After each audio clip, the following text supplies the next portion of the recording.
নমস্কার প্রিয় দর্শক বন্ধু, বাঙালির পেট পুজো চ্যানেলে তোমাদের সবাইকে স্বাগত জানিয়ে আমি চলে এসেছি। আমি কাকলি। আজকে আমি তোমাদের সামনে রসুন আর আম দিয়ে দুর্দান্ত মজাদার একটা আচারের রেসিপি শেয়ার করতে চলেছি। এই আচারটা আমি বছরে 5 থেকে 6 বার বানিয়ে থাকি। তো এই আচারটা খেতে এতটাই মজাদার হয়, ভাত, রুটি, পরোটা সব কিছুর সঙ্গে দুর্দান্ত লাগে। আর এই আচারটা বানানো খুবই সহজ, দেখলেই তোমরা বুঝতে পারবে। একবার বানিয়ে খাবে, তোমাদেরকে বারবার বানিয়ে খেতে ইচ্ছে করবেই। চলো বন্ধুরা, এবার দেখে নাও আচারটা আমি কি করে বানাবো। প্রথমে যেটা লাগবে সেটা হচ্ছে রসুন। এই রসুনের কোয়ান্টিটিটা অনেকটাই ছিল, এখানে তোমাদের অল্প পরিমাণে দেখানো হলো। আর যে উপকরণগুলো নিয়েছি সেটা হচ্ছে আম। এখানে মাঝারি সাইজের কাঁচা আম নিয়েছি 3টে। ঘরেতে আমার এই 3টে আমই ছিল, আর একটা আম হলে একটু ভালো হতো। তো ঠিক আছে, 3টে আম দিয়ে আমি আচারটা তৈরি করব। আর কিছু নিয়েছি কাঁচা লঙ্কা। এই কাঁচা লঙ্কার জায়গায় তোমরা শুকনো লঙ্কাও নিতে পারো। এবার আমগুলো বাজার থেকে আনার পর কিন্তু সকলেই ধুয়ে নাও আশা করছি। তো ধুয়ে নিয়ে কিন্তু সাথে সাথে আমি আচারটা করতে যাওয়া যাবে না, কারণ জল থাকলে আচারটা করা যাবে না। ওই জন্য আমি অনেকক্ষণ আগেই আমগুলো ধুয়ে ফেলেছি, তারপর খুব ভালো করে মুছে জলটাকে শুকিয়ে নিয়েছি। এবারে আমি আমগুলো খোসা ছাড়িয়ে নিচ্ছি। এখন তো কাঁচা আম সারা বছরই মোটামুটি পাওয়া যায়, তো সেই জন্য আমি কাঁচা আম দিয়ে রসুনের আচারটা বানাই। অফ সিজনেও এই আচারটা বানাতে হয় আমাকে। আমাদের ফ্যামিলির সবাই ভীষণ পছন্দ করে। শুধু তাই নয়, এই আচারটা বানিয়ে আমাকে অনেকজনকে দিতেও হয়, সেই জন্য অনেকটা কোয়ান্টিটি করে কিন্তু তৈরি করতে হয়। আজকে যেমন 3.5 কেজি রসুন ছাড়িয়ে ফেলেছি, আর তার জন্য 4টে আম লাগতো। তো এখানে আমি 3টে বেশ বড় সাইজেরই আম আছে, এগুলো আমগুলোর খোসাগুলো ছাড়িয়ে নিয়েছি। এবারে এই আমগুলোকে আমি একটু গ্রেট করে নেব। এই যে বড় বড় দানা দানা হয়ে বেরোবে এটা দিয়ে গ্রেট করলে। তোমরা দেখো কতটা লম্বা লম্বা হয়ে সরু সরু চাওয়ের মতন এটা গ্রেড হয়ে যাচ্ছে। তো আমি এটা দিয়েই পুরো আমগুলোকে গ্রেড করে নেব, আর খুব তাড়াতাড়ি কাজটা করা যায়। তো তোমাদের কাছে যেরকম গ্রেডার আছে চেষ্টা করবে একটু মোটা মোটা হয়ে যে গ্রেডার দিয়ে বেরোয় সেরকম গ্রেডার দিয়ে এটাকে আমগুলোকে একটু কুড়ে নিতে হবে। তো দেখিয়ে দিচ্ছি তোমাদেরকে কতটা লম্বা লম্বা এবং মোটা মোটা থিক হয়ে বেরোচ্ছে। এরকম বেরোলে বেশ ভালো লাগে খেতে, তবে সরু সরু হলেও ক্ষতি নেই, এটা তো লাস্ট ফল গলেই যাবে। এই যে দেখতেই পাচ্ছ এরকম লম্বা লম্বা হয়েছে। তো 3টে আমকে এইভাবে আমি গ্রেড করে নেব। তো আরেকটা প্রসেস তোমাদের দেখিয়ে দিচ্ছি, যদি খুব কচি আম হয় সেক্ষেত্রে আমটাকে এইভাবে হাফ করে নেবে। হাফ করে নিয়ে আটিগুলোকে বাদ দিয়ে দেবে।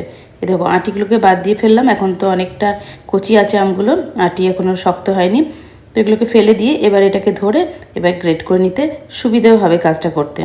এই প্রসেসও করতে পারো। যদি আঁটি হয়ে যায় তাহলে গোটা আমটাকেই এইভাবে গোটাটা ধরে যেমন দেখিয়ে দিলাম ওইভাবে করে আঁটিটাকে বাদ দিয়ে দেবে। তো এইভাবে আমি সমস্ত আমগুলোকে কুড়ে নিচ্ছি। এখন যে কচি কচি আমগুলোতে বেশ রসও রয়েছে, রসালো কচি কচি আম বলতে পারো। তো এইগুলোকে বেশ খেতেও সুস্বাদু, বেশ গন্ধ বেরোচ্ছে ভীষণ ভালো। তো আমি এই যে আচারটা বানাবো এর জন্য আমগুলোতে আমি কুড়ে নিলাম। এবারে দেখতে পাচ্ছ আমগুলো কুড়ে নিয়েছি। এবার আমগুলো কুড়ে নেওয়ার পর রেখে দিচ্ছি। এবারে চলে যাব নেক্সট স্টেপে। তবে এর ভেতর থেকে কিন্তু অনেকটা জলও বেরোবে।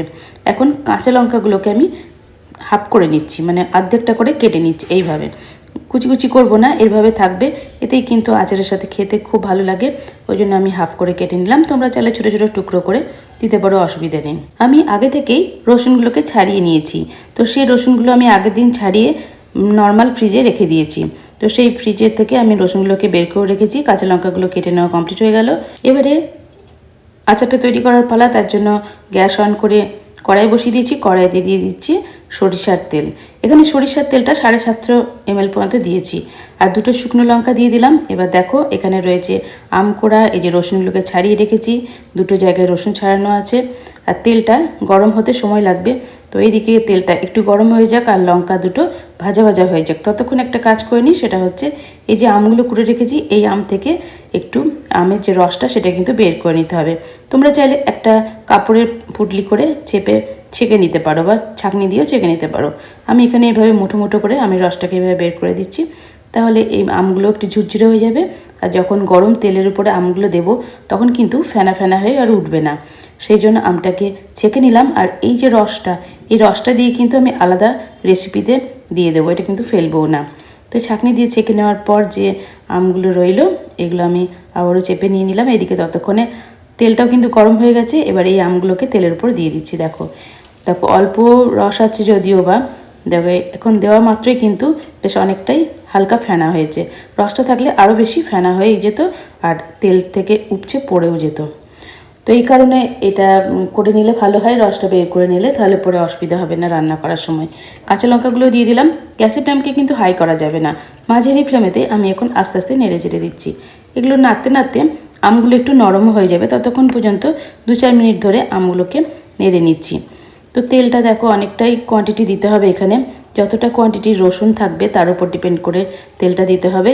এখন মনে হবে তেলটা অনেকটাই কম, কিন্তু আচারটা তৈরি হয়ে যাওয়ার পর তখন বুঝতে পারবে যে অনেকটাই তেল দেওয়া হয়েছে এবং সব কিছু ঠিকঠাক হয়েছে। এখন আমি রসুনগুলো দিয়ে দিলাম। এখানে গোটা গোটা রসুন রয়েছে, হাফ করে কাটাও রসুন রয়েছে, দু রকমই রসুন রয়েছে। সব কিছু দিয়ে এবার ভালো করে কষতে হবে। গ্যাসের ফ্লেমকে লো টু মিডিয়াম করে এবার রসুনগুলো খুব ভালো করে কষে নেব। দেখতে পাচ্ছ মনে হচ্ছে এখন তেলটা অনেকটাই কমে গেছে, কিন্তু এটা যখন ঠিকঠাক মতন কুক হয়ে যাবে তখন দেখবে তেলটা উপরে ভেসে উঠবে। রসুনগুলো দেওয়ার পর আমি কয়েকটা উপকরণ দিয়ে দিচ্ছি, সেটা হচ্ছে স্বাদ মতো নুন, সেটা অবশ্যই বুঝে দিতে হবে।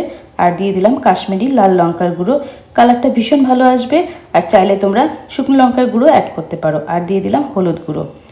তো এখানে 2 চামচ শুকনো লঙ্কার গুঁড়ো দিয়েছি, অনেকটা কোয়ান্টিটি রসুনের আচার বলে। তো ভালো করে দেখো এবার নেড়ে চেড়ে দিচ্ছি, কালারটাও বেশ সুন্দর হয়ে যাবে আর রসুনটাও বেশ আস্তে আস্তে সেদ্ধ হতে থাকছে। এখন অল্প অল্প সেদ্ধ হয়েছে, তো আরেকটু সময় লাগবে। বেশ মোটামুটি এটা বানানোর জন্য সময় লাগে 20 থেকে 25 মিনিট, আচারটা তৈরি করতে সময় লাগে। যেহেতু রান্না করে করেই করা হচ্ছে, সেই জন্য আর রোদ্দুরে দেওয়ারও দরকার নেই। একদম যেদিনই তৈরি হবে সেদিন থেকে কিন্তু এই আচারটা খাওয়া যায়। এবার দেখো কিছুক্ষণ পর তোমাদের দেখাচ্ছি, ওপরে দেখেছো তেলটা ভেসে উঠেছে। আবার একটু ভালো করে নেড়ে চেড়ে দিচ্ছি। এই সময় দিয়ে দিলাম 1 কাপ পরিমাণে চিনি। এই রসুনের আচারটা টক ঝাল মিষ্টি সমান হয়, ওই জন্য চিনির পরিমাণটা 1 কাপ পরিমাণে দিয়ে দিলাম। এবারে এই আচারটার ভেতরে যে মশলাটা বানাবো সেই সিক্রেট মশলাটা তোমাদের সামনে শেয়ার করছি। প্রথমে 8-10টা শুকনো লঙ্কা ভেজে আমি তুলে নিলাম। এবারে ওই গরম তাওয়াতে দিয়ে দিচ্ছি মৌরি, ধনে, মেথি, চন্দনী আর জিরে, আর দিয়ে দিচ্ছি কালো জিরে। এর পরিমাণগুলো রয়েছে সবগুলোই মোটামুটি সমান, আর কালো জিরেটা তার হাফ নিয়েছি।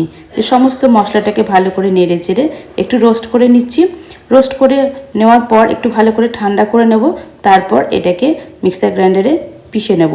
তবে একটু দানা দানা করে পিষে নেব, খুব মিহি করে পেশার দরকার নেই, তাহলে আচারে খেতে ভালো লাগবে না। এখন আমি হাফ ডাস্ট করে এটা পিষে নিয়েছি। এই মশলাটাই আমি রসুনের আচারে দিয়ে দিচ্ছি বড় চামচে 2 চামচ পরিমাণে। এই মশলাটা আমি এখন রান্না করার সময় যেমন দিচ্ছি, আবার কিন্তু ঠান্ডা হয়ে যাওয়ার পরও এই মশলাটাই অ্যাড করব।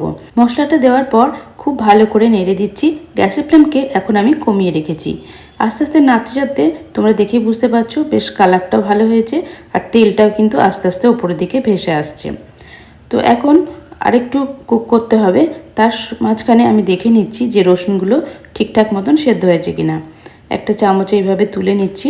দেখো বড় মোটা দানার রসুনের কোয়াটা আমি নিলাম, সরুগুলো তো তাড়াতাড়ি সেদ্ধ হয়ে যেতে পারে। এবার আমি এইভাবে দেখে নিচ্ছি, দেখো একদম ঠিকঠাক মতন সেদ্ধ হয়ে গেছে। তবে এই রসুনগুলো একদম গলে গলে গেলেও কিন্তু চলবে না, একটু গোটা গোটা থাকবে, সেই মতন করে এই রসুনের আচারটা বানাতে হয়। তো এইভাবে 2-4 বার নেড়ে ছেড়ে দিচ্ছি। দেখো কতটা তেল ওপর দিকে ভাসছে, দেখেই বুঝতে পারছো। এই সময় এই আচারটাকে অনেক দিন ধরে স্টোর করে রাখার জন্য দিয়ে দিলাম ভিনিগার।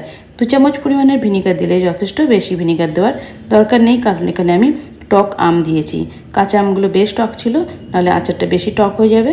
ওই জন্য 2 চামচ পরিমাণে ভিনিগার দিয়ে আবারও কিন্তু খুব ভালো করে নেড়ে চেড়ে দিচ্ছি। নাড়তে নাড়তে মনে রাখতে হবে যেন গ্যাসের ফ্লেমটা যেন হাই না হয়ে যায়, তাহলে পর কিন্তু পুড়ে যাবে। এবারে রান্নাটা আমার টোটালি কমপ্লিট হয়ে গেছে। দেখতেই পাচ্ছ বন্ধুরা, তেলটা উপর দিকে ভেসে এসেছে, তার মানে একদম কমপ্লিট আমার এই আচারের রান্নাটা। এই দেখো, দেখতে পাচ্ছ কতটা তেল দিয়েছিলাম, পুরোটাই কিন্তু উপর দিকে ভেসে উঠেছে। তার মানে আমার আচারটা কমপ্লিট। এবার গ্যাসের ফ্লেমকে আমি অফ করে দেবো। আচারটা ঠান্ডা করার পর আমি শিশিতে পুড়ে নেব, তবে একদম ঠান্ডা করে শিশিতে পোড়া যাবে না, একটু গরম থাকাকালীন শিশিতে পুড়ে নিতে হবে। দেখতে পাচ্ছ টেক্সচারটা কতটা সুন্দর হয়েছে, দেখতেও সুন্দর হয়েছে আর খেতে তো অসাধারণ হয়। এটা আমরা অনেক কিছু দিয়েই খাই, যেমন রুটি পরোটা, তারপরে তোমাদের আলু পরোটা, নানা রকম পরোটা দিয়ে এই আচারটা খেতে দুর্দান্ত লাগে। আর ভাতের সাথেও কিন্তু খুব ভালো লাগে। যারা ভর্তা বা আলু সেদ্ধ খাও, তাতে কিন্তু এই আচারের তেল একটু রসুন দিয়ে মাখিয়ে খাবে, দেখবে অসাধারণ লাগবে। কমপ্লিট হয়ে গেল। এখন আমি ঠান্ডা করার জন্য রেখে দেবো, তারপরে ফিরে আসব। আমি শিশিতে ঢুকিয়ে নেব। তার জন্য যে শিশিতে রাখবে অবশ্যই সেটা কাঁচের শিশি হতে হবে, আর কাঁচের শিশিগুলোকে আগে কিন্তু খুব ভালো করে স্টেরিলাইজ করে নেবে গরম জলে ফুটিয়ে। এবার আচারটা ঠান্ডা হয়ে গেছে। এখন এই সময় আমি আবারও কিন্তু ওই মশলাটা 2 চামচ পরিমাণে অ্যাড করে দিচ্ছি। এইভাবে ছড়িয়ে দিলাম, তারপরে কিছুক্ষণ রাখতেও পারো বা সাথে সাথে নেড়েও দিতে পারো। আমি এখানে নেড়ে দিলাম। এবারে আমি এই আচারগুলোকে একটার পর একটা শিশিতে ঢুকিয়ে নেব। এখানে যেহেতু অনেকটা কোয়ান্টিটির আচার রয়েছে, আমার অনেকগুলো শিশি লাগবে। এই আচারগুলোকে রেখে দেওয়ার জন্য। তবে অবশ্যই সবগুলোই কাঁচের শিশি ব্যবহার করাটাই ভালো।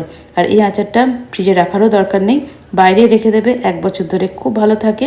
তবে 1 বছর আমার যায় না, তার আগে আমার শেষ হয়ে যায়, মাসখানেকের জন্য এই আচারটা হয়তো যাবে। তো এতটাই লোভনীয় আচারটা, তাড়াতাড়ি শেষও হয়ে যায়। এখানে আমি কাঁচের শিশি নিয়েছি, এটা খুব ভালো করে পরিষ্কার করা আছে, স্টেরিলাইজ করা আছে। এবারে আমি আচারগুলোকে আস্তে আস্তে ঢুকিয়ে নিচ্ছি। আস্তে আস্তে এইভাবে চামচে করে ঢুকিয়ে দিতে হবে, আর নিচের দিকে এভাবে চেপে চেপে দিচ্ছি যাতে কোনো এয়ার না থাকে। এয়ার থাকলে পরে আচারগুলো খুব তাড়াতাড়ি খারাপ হয়ে যেতে পারে। এইভাবে ভরে ভরে আচারগুলো রেখে দিতে হবে প্রত্যেকটা শিশিতে।